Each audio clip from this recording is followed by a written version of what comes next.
Thank you Shivam and बाकी आपकी कोई भी क्वेश्चन हो तो शिवम अभी थोड़ी देर यहाँ पे और है, तो I just start. Thank you. मुझे एक चीज तो नहीं समझ में आ रही है कि आज ठंड ज्यादा है या आप लोग आज बोलने के मूड में नहीं आए। तो एक बार शुरू कर लेते हैं। नमस्ते नमस्ते, अभी धीमे आ रहा हूँ। अच्छा तो कुछ और स्लोगन लाना पड़ेगा। जय श्री राम। ये है ना, जय श्री राम। ये हुई ना बात, जय श्री राम। तो चलिए शुरू करते हैं आज की चीजें। तो जैसा कि आप सभी जानते हैं, मेरा नाम आदित्य है, जिनको नहीं पता है I am a mutual fund and PMS distributor. हमारी टीम जो है कैपिटल ट्री, वो सभी प्रोडक्ट्स की एडवाइजरी करती है। We don't sell it. हम कोई भी अपने प्रोडक्ट्स को ना ही सेल करते हैं, ना रिटर्न सेल करते हैं, और ना ही आपको कोई प्रोडक्ट सेल करते हैं। What we do, we understand our clients' requirement and तब हम जाके उनके लिए प्रोडक्ट या पोर्टफोलियो डिजाइन करते हैं और उनको वो पूरा जर्नी जो होती है इन्वेस्टमेंट की, उसको उनकी हेल्प करते हैं थ्रू आउट। क्या आपके कंफ्यूजन होते हैं, आपके लैक ऑफ नॉलेज है, लैक ऑफ कॉन्फिडेंस कि करूं या ना करूं। ये ट्रेडिशनली तो हम एफडी, पीएमएस, एलआईसी और ये सारे प्रोडक्ट्स लेते आ रहे हैं, बट ये म्यूचुअल फंड लिया तो है, कर दिया है। जैसे कि मैं बताऊं, आज एवरेज सैलरी सबको बोलना है प्लीज, मेरे को तब इंटरेस्ट आता है जब कन्वर्सेशन दोनों तरफ से हो। आजकल आप लोग के जानने में जो यंग लोग हैं, उनकी एवरेज सैलरी क्या है?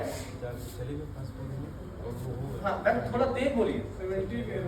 70, 1 लाख, 1.5 लाख, राइट। अच्छा आप लोग के टाइम पे पेंशन थी, सोशल सिक्योरिटीज के नाम पे ग्रेजुएटी थी, मतलब पेंशन का भी प्रोविजन होता था पापा लोगों का या पहले की जॉब में।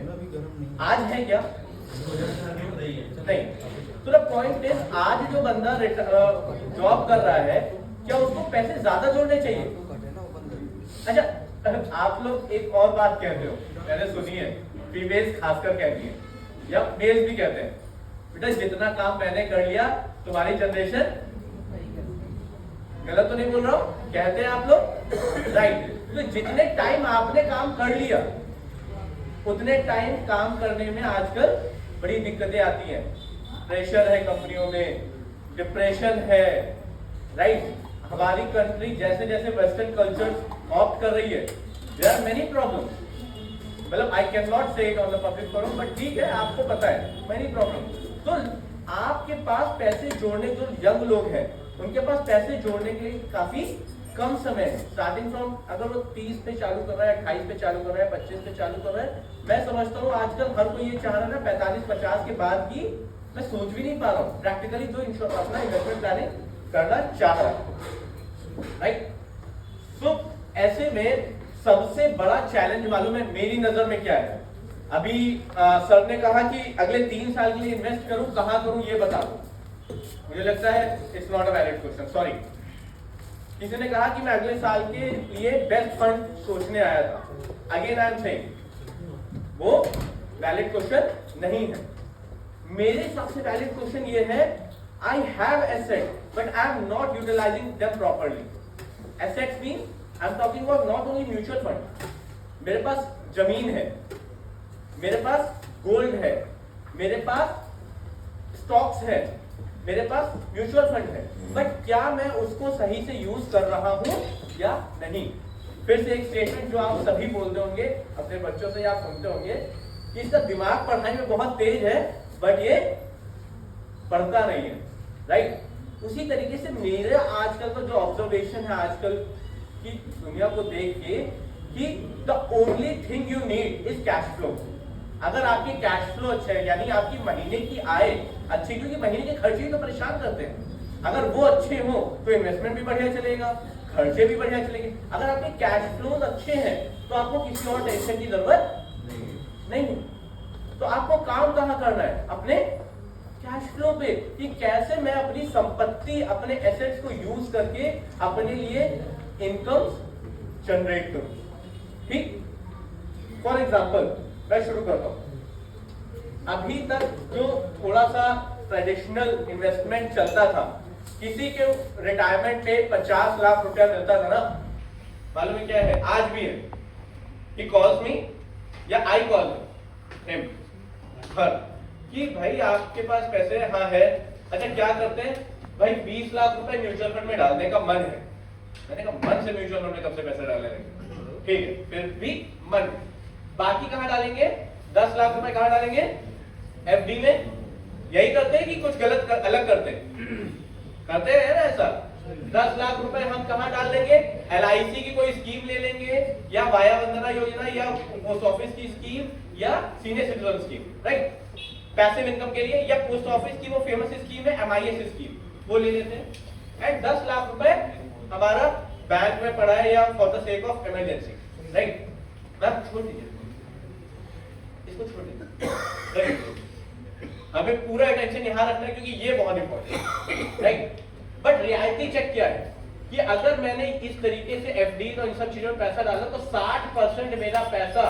उस जगह लगा होगा जो शायद इन्फ्लेशन भी बीट नहीं कर रहा होगा, उस पे इनकम टैक्स स्लैब के हिसाब से टैक्स लगेगा, फ्लेक्सिबिलिटी भी नहीं है भाई, एफडी को मैंने 5 साल की करी और तीसरे ही साल तोड़ने पहुंच गया तो क्या होगा, 1% कम ब्याज देगा ना, छोटी छोटी बातें मैटर करती है, एमआईएस पे तोड़ने में जाऊंगा 3% का पेनल्टी है, राइट, एलआईसी तो जब तोड़ने जाओ तब नुकसान, राइट, तो ये हमारे लिए बहुत अच्छा वेल्थ क्रिएट नहीं करता है, जबकि हमारा सोचना होना क्या चाहिए उल्टा है, कोई फंड बेस्ट नहीं होता सर, डिपेंड ये करता है कि आपकी जरूरत क्या है, तो आपको गोल बेस्ड सोचना होगा। अच्छा बताइए सबसे अच्छा खाना कौन सा, हाँ दलिया, for a young person it's a boring food, right, अच्छा दूसरा और किसी को कोई ऑप्शन, दाल चावल रोटी, बट फिर अगेन द यंग पर्सन उसको चाहिए हर टाइम चिकन चाहिए, वो नॉनवेज अगर चाहिए वेज नहीं, तो पॉइंट है जरूरत ये है आपकी जरूरत क्या है, आपका मन क्या है, आपका रिस्क एपेटाइट क्या है, आप वेज है या नॉन वेज है, फिल्टर लगा, आपका एज क्या है डिपेंड करता है, अब पता चला शुगर है तो भाई मीठा अवॉइड भी करना है, तो एक्चुअली क्या है कि आपका गोल क्या है उस हिसाब से आपको फंड चूज करना चाहिए, ना कि ये देखना चाहिए कि रिटर्न किस में आ रहा है, अरे रिटर्न किसी में आ रहा है पर बाय चांस अगले 1-1.5 साल वो नीचे चला गया, आप ये बताओ जरूरत क्या है, तो जरूरत के अनुसार पैसा लगना चाहिए, टाइम हॉरिजन डिफाइन होना चाहिए, अगर अगले साल मेरे घर पे कोई शादी है तो मुझे तो पैसा चाहिए ही चाहिए, क्या मार्केट के हिसाब से शादी पोस्टपोन हो जाएगी, नहीं होगी, तो मुझे वो पैसा सेफ रखना है, उसमें कोशिश क्या करी जा सकती है, उसमें कोशिश ही करी जा सकती है तो ये एफडी करूंगा मैं, तो एफडी से कम टैक्स वाला कोई मिल जाए या एफडी जितना रिस्क हो, सेफ हो और रिटर्न 1-2% ज्यादा मिल जाए, इससे ज्यादा कुछ खिलवाड़ करना चाहिए क्या, नहीं, तो this how your thought process grow, और think asset allocation, asset allocation क्या होता है, एसेट्स यानी कि संपत्ति कैसे कैसे होती है, asset gold silver real estate जो मैंने बताया, और उसको कहां कितना लगाया या एलोकेट किया, तो थोड़ा सा मैं खाली समझाना चाह रहा हूं, लाइक अगर 0 से 6 महीने का आपका कोई भी गोल है तो आप एफडी में डेफिनेटली लगा सकते हैं, यदि आपकी इनकम 12 लाख से ऑन पेपर कम है, क्योंकि तब फिर आपको जो इंटरेस्ट आपने कमाया उस पर टैक्स नहीं लगेगा, बट इन केस आपकी इनकम 12 लाख से ज्यादा है तो आपको तो क्या कहते हैं क्या इनकम टैक्स आ जाएगा, अब 7% कमाने के बावजूद भी हमारा अगर 30% टैक्स कट गया तो 5% तो बचेगा, ये बात समझ में आई कि नहीं है, अगर 7% का ब्याज कमाओ 30% टैक्स स्लैब है तो ब्याज में अपने को देना पड़ेगा ना टैक्स, तो 5% बचेगा, तो उसको बचाने के लिए हम आर्बिट्राज फंड यूज कर सकते हैं, क्या होता है same as FD, return same as FD but taxation is lower than FD, ठीक, 1 से 3 साल है तो जैसे एसेट एलोकेटर बताया इक्विटी सेविंग स्कीम है, 3 साल से ज्यादा है मल्टी एसेट और 5 साल से ज्यादा है तो इक्विटी, ये तो पूरा अभी शिवम ने कवर किया कि कब आप कौन सा स्कीम ले सकते हैं, तो मैं जो बताना चाह रहा हूं कि क्यों एफडी अगर आप लॉन्ग टर्म के लिए कर रहे हैं या आपकी पहले से एफडी लॉन्ग टर्म से पड़ी हुई है या यहां से आप एफडी अगर लॉन्ग टर्म के लिए करते हैं वो क्यों रिस्की है आपके लिए, एफडी भी रिस्की है, वही बात है ना कि आपके पास वेल्थ है but you are not utilizing it, तो वो क्यों है, बिकॉज जो इन्फ्लेशन है आज की डेट में, महंगाई है वही 6-7% है, पोस्ट टैक्स एफडी का रिटर्न बहुत लो है और हमारे पास दिक्कतें ये हैं कि उसको प्री मैच्योर कराने पे हमेशा हमारे लिए प्रॉब्लम है और वो हमारे लिए कोई भी वेल्थ क्रिएट नहीं करती है। तो मैं आपको एक एग्जांपल दिखाता हूँ किसी रिटायर पर्सन का, कि कैसे वो छोटी छोटी गलतियों को भी अगर सुधारते हैं तो कैसे वो वेल्थ आगे जाके क्रिएट कर सकते हैं। तो रिसेंटली हमारे एक क्लाइंट है जो कि 1 करोड़ के कॉर्पस मिला उनको और वो लेके वो रिटायर हुए। दूसरा क्या था, उनकी जो अर्निंग्स थी बच्चे की शादी के लिए तो बहुत पहले से पैसा जोड़ रखा था, वो सारा पैसा 40 लाख रुपए भी उन्होंने 7% के एफडी पे कर रखा था, राइट। तो हुआ क्या कि आफ्टर 3 इयर्स, ये पिछले 3 साल की बात बता रहा हूं, 3 साल पहले वो रिटायर हुए थे, 1 करोड़ भी एफडी पे डाला और 40 लाख रुपए जो बेटे की शादी का था वो भी एफडी में डाला। क्या हुआ कि इन्वेस्टमेंट आज एफडी वाला 40 लाख का 48 लाख रुपए एफडी में हो गया 7% के ब्याज से, बट टैक्स कटने के बाद उनको 44 लाख मिला, राइट। तो ये तो कुछ भी नहीं मिला ज्यादा। अच्छा, चांस की बात बताऊं, 3 साल पहले से बेटी का एफडी का पैसा शादी का पैसा एफडी कर दिया और शादी आज भी तय नहीं। तो मतलब कहने मतलब ड्यूरेशन वाज नॉट सर्टेन, तो आप फिक्स क्यों हुए, फिर वो एक्सटेंड होती है। ऐसे में जब वो हमसे मिले क्या कहने मतलब है कि हमारे क्लाइंट ने ही उनको रिकमेंड किया कि हाँ आदित्य है, आप इनसे मिल सकते हैं। तो हमसे मिले तो सबसे पहला उनका क्वेश्चन था, भैया टैक्स बहुत ज्यादा है, इसको किसी तरीके से कम करना है। तो जब हमने थॉरली उस पर देखा, हमने ये पाया कि उनको समझाया कि अगर आपका ये पैसा 3 साल का था तो क्यों नहीं आपने उसको मल्टी एसेट में डाल दिया, है ना। और अगर डाला होता, उसका रिटर्न हमने जब देखा, अगर 12% का भी मिनिमम रिटर्न देखते तो वो 40 लाख रुपए आज 56 लाख रुपए के आसपास होता। 12 लाख रुपए का extra return without taking any risk. क्योंकि क्या मैंने एफडी का पैसा निकाल के म्यूचुअल फंड में डाला तो क्या उनका रिस्क बढ़ाया? मेरी नजर में तो नहीं। क्यों?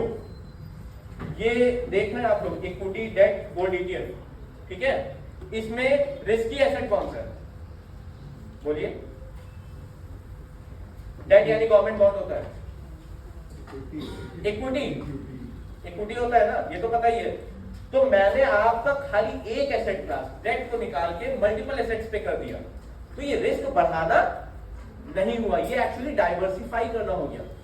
अगर वो खाली एफडी कर रहे थे तो उनको तो गोल्ड का भी रिटर्न नहीं मिला। गोल्ड लॉन्ग टर्म पे इधर कर गया, अच्छी बात थी, चांदी कर गया, अच्छी बात है, पर कहने वाले में डाइवर्सिफिकेशन तो चाहिए ना। तो अगर हम मल्टी एसेट कर रहे हैं तो हम सेफली ही चल रहे हैं क्योंकि वो डाइवर्सिफाइड अक्रॉस एसेट्स है। अच्छा, अब ये बताना इसलिए ज्यादा इंपॉर्टेंट है क्योंकि उनके पास 50 लाख का म्यूचुअल फंड का पोर्टफोलियो भी था, उसमें भी ये same fund ICICI multi asset था, पर कितने पैसे का था? 5 लाख और 1.5 करोड़ रुपए के आसपास एफडी में।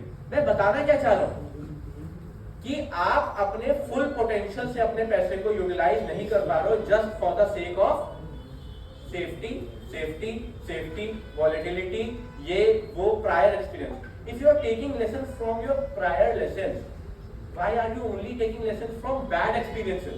अभी शिवा ने बताया था ना कि 2008 के बाद मार्केट गिरा था, फिर चल गया, 20 में भी गिरा था, फिर चल गया, 11 में भी गिरा था, फिर चल गया।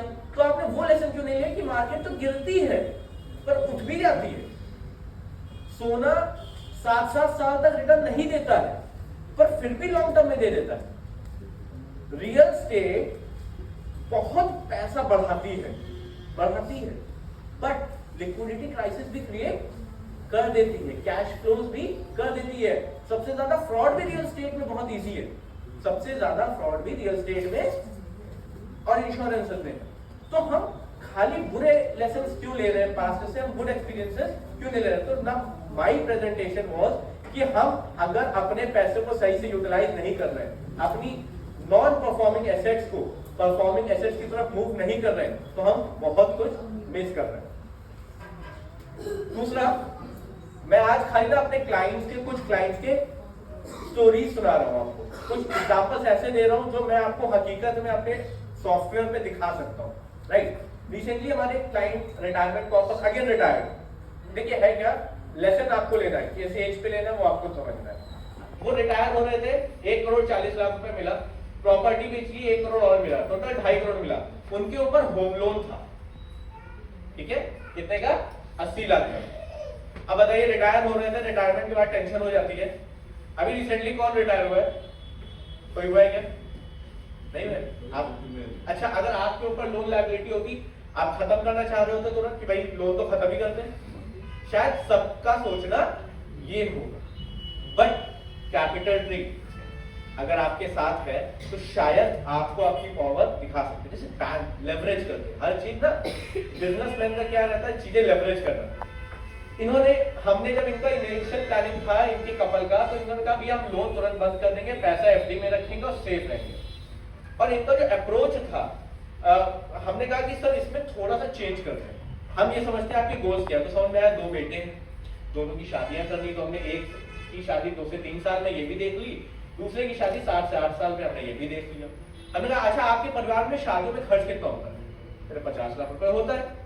तो हमने बैक कैलकुलेशन करी कि बड़े वाली बेटे की शादी में अगर हम 37 लाख रुपए डाल देंगे काम हो जाएगा, और दूसरे वाले के में 30 लाख रुपए डाल 37 नीचे वाले में डाल देंगे, ऊपर वाले में मगर 45 लाख डाल देंगे तो काम हो जाएगा। तो हमने वो 70 लाख रुपए पहले ही उनके रिटायरमेंट कॉर्पस से अलग करी, बेटे की शादियां तो करनी है गोल।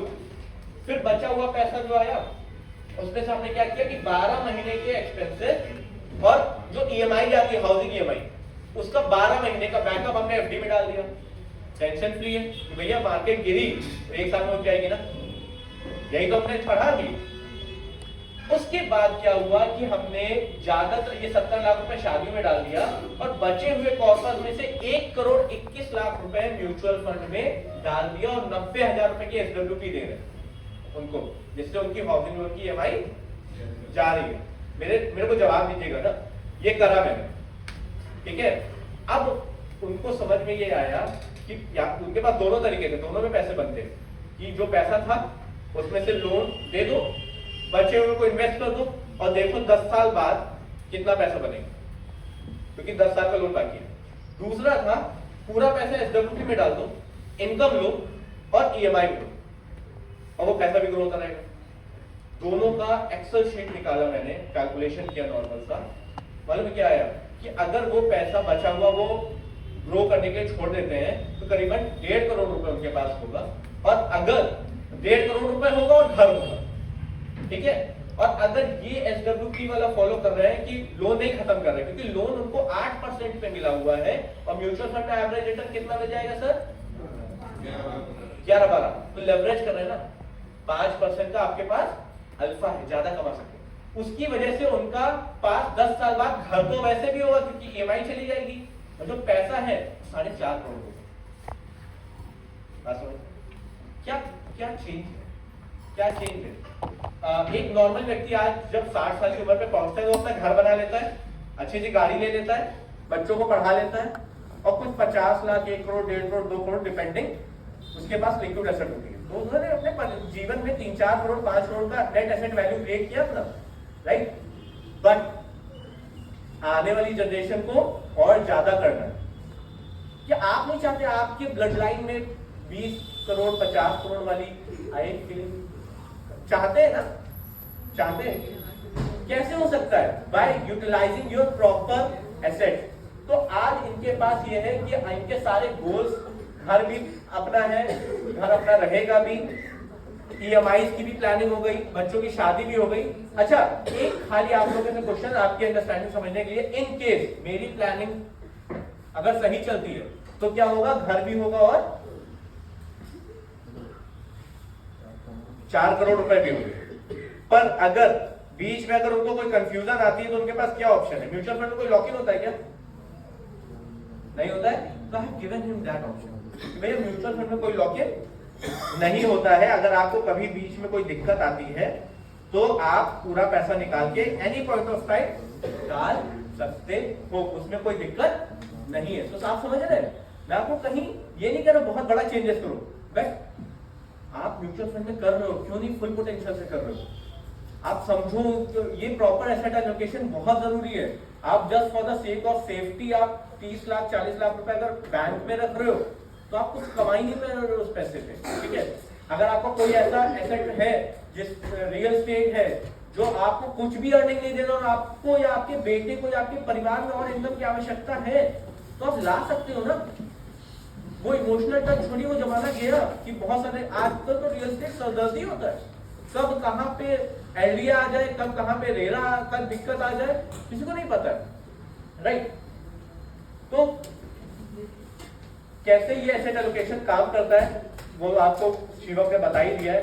ये जितने भी मल्टी एसेट फंड्स हैं इनका सबका ना पिछले 5-10 साल का रोलिंग रिटर्न 13 से 15% रहा है और ये आगे भी मेंटेन रहेगा। क्यों? इक्विटी करेगी अच्छा, गोल्ड लॉन्ग टर्म पे करेगा ये अच्छा, ठीक है, गवर्नमेंट के बॉन्ड रिटर्न कम देंगे तो क्या है। एक और सिनेरियो मुझे बहुत अच्छा लगता है जब ये मेरे क्लाइंट्स अचीव करते हैं। क्या हुआ, इस क्लाइंट की एज सिर्फ 45, कितनी थी? 45। यंग एज पे फोर्ड की फिएस्टा गाड़ी आती है, उसने खरीद ली थी। गाड़ी की भी उम्र हो गई, उसकी भी उम्र हो गई, बच्चे भी बड़े हो गए। तो इसका रिक्वायरमेंट था कि भाई उस समय उसका पोर्टफोलियो 1 करोड़ 2 लाख रुपए का था और अर्जेंटली 17 लाख रुपए की उसको स्कॉर्पियो एन खरीदने का मन परिवार की तरफ से आया कि बच्चे भी बड़े हो गए, ट्रैवलिंग भी है, तो हमें बड़ी गाड़ी चाहिए। तो एक शब्द है अर्जेंसी बायसनेस। ये क्या होती है कि एकदम से कुछ होता है ना कि उस समय वो चीज चाहिए ही चाहिए, और अगर आप उसको 20-25 दिन के लिए टाल दो किसी तरीके से तो वो चीज टल जाती है। कहते हैं यार छठो ठीक है ऐसे ही चलो। तो उस समय फिलहाल इनको अर्जेंसी बायसनेस थी कि उस समय गाड़ी लेनी थी।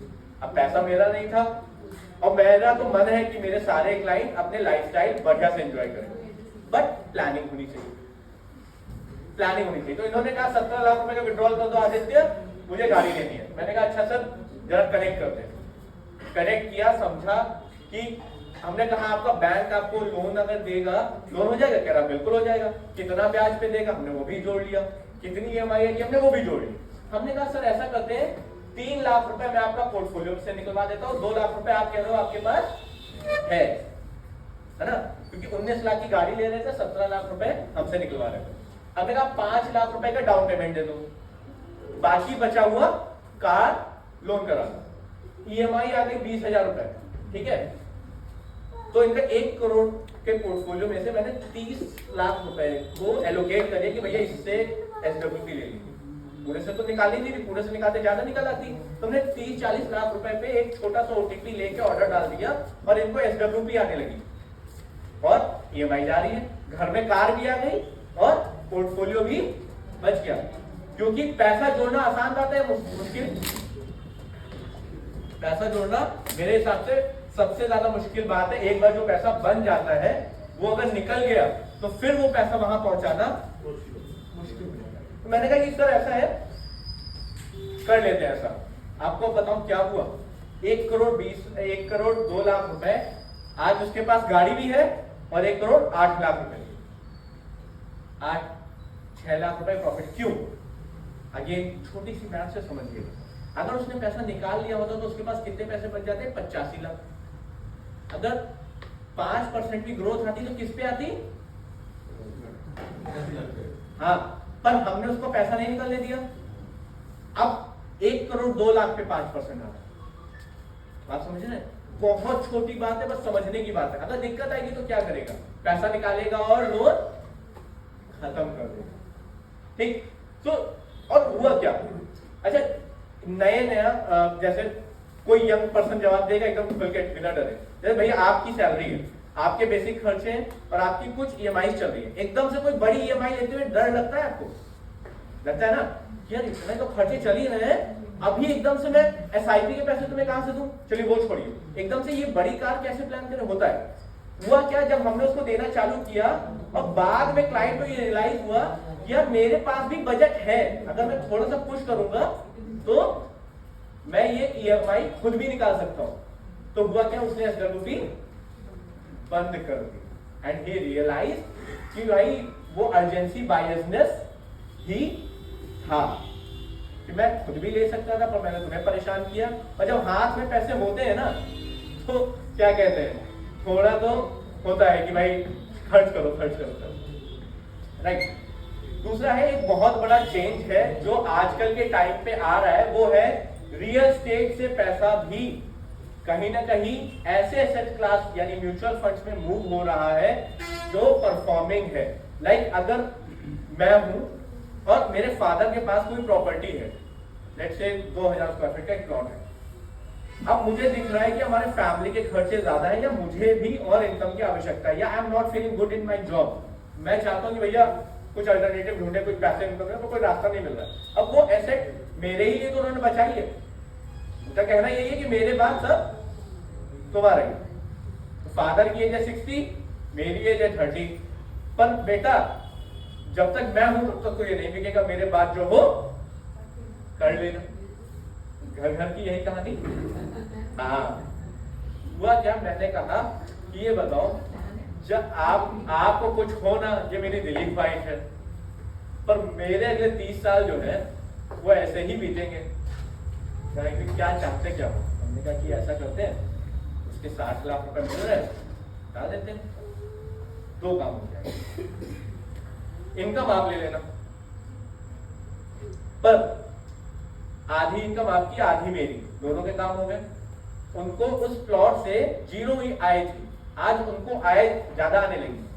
और दूसरा, रियल स्टेट से हमें छुटकारा ये मिल गया कि अगर कल को हमें 5, 10 लाख 20 लाख की आवश्यकता है तो आधा प्लॉट बिकने में बड़ी दिक्कत आती है, पूरा ही बिकता है, ठीक। और डर भी खत्म हो गया, क्योंकि अब मेरा पैसा म्यूचुअल फंड में था, क्योंकि डेड एसेट की तरह काम कर रही थी, कोई इनकम नहीं जनरेट। देखिए पैसा बढ़ना, आप बहुत से लोगों से ऐसे मिलोगे, खासकर गांव के लोगों से, they don't have cash flow, वो खेती ही करेंगे, उनकी खेती जब होगी तभी पैसा आएगा।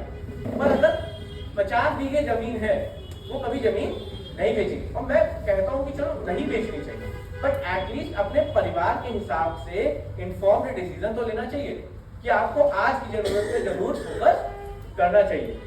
तो जब हमने प्रॉपर्टीज के पैसे देखे कि आजकल क्या है, इनहेरिटेंस में लोगों को प्रॉपर्टी मिलती है और वो उनको रेंटल इनकम नहीं जनरेट कर रही है, तो वो म्यूचुअल फंड में भी जनरेट करके करीबन 8-9% का एसडब्ल्यूपी भी ले रहे हैं और 3 से 6% से उनका कैपिटल भी अप्रिशिएट कर रहा है।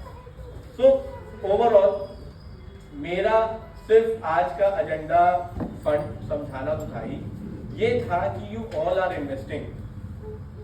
पिछले 1-1.5 साल से मार्केट पे इतनी सारी बात हुई, मार्केट ने रिटर्न नहीं दिया, तब भी क्या आपके पोर्टफोलियो में 10% का रिटर्न आया? क्या चाहिए? Real estate very risky, gold very risky, silver very risky, stock market very risky, government bond और भी ज्यादा रिस्की, क्योंकि कंट्री डेवलप होगी में ब्याज नीचे आ जाएगा। पर जब वो चारों मिल जाते हैं ना, तो वो सेफ बन जाते हैं। अकेले किसी एसेट में मत करिए, आप अपना पोर्टफोलियो को जज करिए कि क्या मैं रियल एस्टेट में ज्यादा कर रहा हूं, क्या मैं एफडीज में ज्यादा कर रहा हूं, क्या मैं स्टॉक मार्केट में ज्यादा कर रहा हूं। ठीक, आप में से बहुत लोगों को आप जानते हो कि स्टॉक मार्केट में पैसा गवा रहे हैं, तो आई एम टेलिंग यू कि आप मल्टी एसेट करो, वो भी म्यूचुअल फंड मैनेजर्स के थ्रू करो, आप सेफ रहोगे। क्योंकि हम लोग की कोशिश ये रहती है कि ना केवल हम आपको म्यूचुअल फंड के बारे में सजेस्ट करें, आपको अवेयर करें, आपकी फैमिली ट्री समझे, आपके फैमिली की रिक्वायरमेंट समझे, आगे क्या परेशानी है, हर चीजों में आपको फाइनेंशियली प्रिपेयर करें और आपकी हैंड होल्डिंग करें। और आज हमारे फोन में सबके पास 5G सिम है, कब इंट्रोड्यूस हुआ? 2-4 साल 5 साल पहले। बट आज 5G भी स्लो लगने लगा है क्या? मुझे तो लगने लगा, मुझे लगने लगा है कि 5G भी अब स्लो है। बट आपके इन्वेस्टमेंट तो 2G के जमाने से चले आ रहे हैं, वही वाले चल रहे हैं आज भी। For all the elderly peoples here, आपका जमाना था, आपका इरा था, आपके अपने एक्सपीरियंसेस थे, but now you are living in our era and going forward हमें भी सोचना पड़ रहा है। लाइक मैंने तो पार्क में बहुत टाइम बिताया, मैंने तो बहुत खेला है। आजकल के बच्चे स्टार्टिंग में ही मोबाइल पे लग रहे हैं, मतलब आने वाली जनरेशन और डिफरेंट होने वाली है। तो आपका वही 2G वाला इन्वेस्टमेंट क्या काम करने वाला है? एक डर को हटाने के लिए नॉलेज को लाइए। दोस्त, ऑफिस के कुलीग्स, रिश्तेदार, कोई जॉब करता हुआ व्यक्ति आपको ऐसी डिसिप्लिन ट्रांसपेरेंट वाली एडवाइस नहीं दे सकता। वी एट कैपिटल ट्री हम लोग ने जो एक फंडामेंटल अपनी कंपनी में बनाया हुआ है कि we will understand your requirement and risk आप लेना चाहोगे तभी मिलेगा, अदरवाइज हम कोई भी रिस्क आपको नहीं देंगे। आप हमसे डिस्कस करें एटलीस्ट खुल के। वो जमाने गए कि बस 1 लाख रुपए लगाना है, आपके पास 1 लाख नहीं भी होंगे तब भी मैं आपके साथ 3 घंटे बैठूंगा, समझूंगा आपके इनकम क्या है, रेवेन्यूज क्या है, आपके लोन्स क्या है, आपका फैमिली ट्री क्या है, आपके पास कहां से स्कोप है। मैं कोशिश करूंगा कि आपकी फाइनेंशियल वेलनेस पे मैं आपकी मदद कर सकूं। तो आज के लिए इतना ही। Thank you so much. अगर आप लोगों की कोई क्वेश्चन है तो I will be very happy to answer. किसी का कोई क्वेश्चन? नो? चलिए फिर तो डिनर करते हैं। Thank you so much for listening.